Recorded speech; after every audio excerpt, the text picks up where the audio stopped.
Jadis, si je ne me trompe pas, ma vie était un festin, comme on en voit dans les grandes saisons de paix, quand les greniers sont pleins, quand les calebasses débordent et que les cœurs s'ouvrent sans méfiance. Tout le monde y trouvait sa place, et les paroles étaient douces comme le miel. Les regards ne portaient pas de couteau, et les vins coulaient comme le vin de palme sous l'arbre généreux.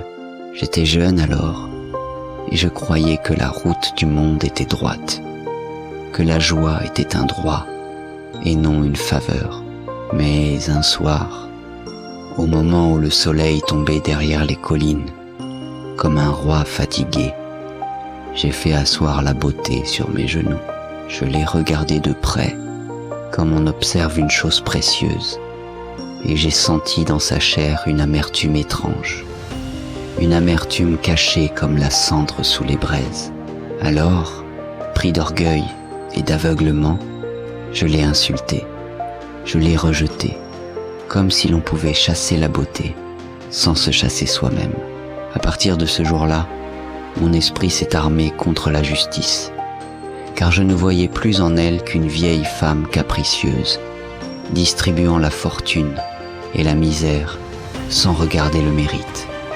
J'ai fui, oui, j'ai fui, comme fuit l'homme qui a peur de son propre reflet.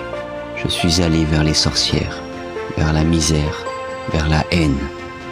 Et c'est à ces forces-là que j'ai confié mon trésor, croyant qu'elles me donneraient puissance et vérité. Peu à peu, j'ai réussi à faire disparaître en moi toute espérance humaine. Chaque fois qu'une joie tentait de se lever dans mon cœur, je bondissais sur elle comme une bête féroce pour l'étrangler.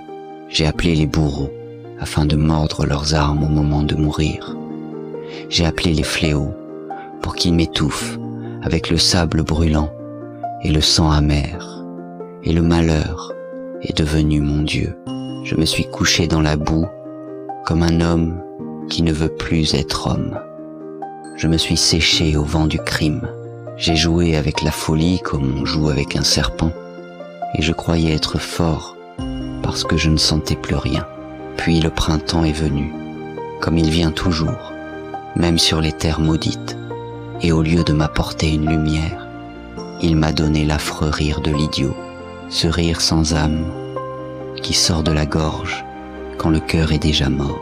Pourtant, tout dernièrement, alors que j'étais sur le point de pousser mon dernier souffle, comme un vieux baobab prêt à tomber, une pensée m'a traversé. Et si je pouvais retrouver la clé de l'ancien festin? Et si je pouvais retrouver le goût de vivre, ne serait-ce qu'un instant? J'ai cherché cette clé dans mes souvenirs, dans mes fautes, dans mes blessures. Et j'ai compris qu'elle n'était ni dans la gloire, ni dans la beauté, ni dans la vengeance. La clé, c'était la charité. Cette idée m'a frappé comme un éclair, et j'ai compris en même temps qu'elle prouvait une chose. Malgré toute ma chute, j'avais encore rêvé. Mais aussitôt le démon, celui qui m'avait couronné de pavots, celui qui endort les consciences et nourrit l'orgueil, s'est mis à rire et m'a crié que je resterais hyène, que je gagnerais la mort avec mes appétits, mon égoïsme et mes péchés capitaux.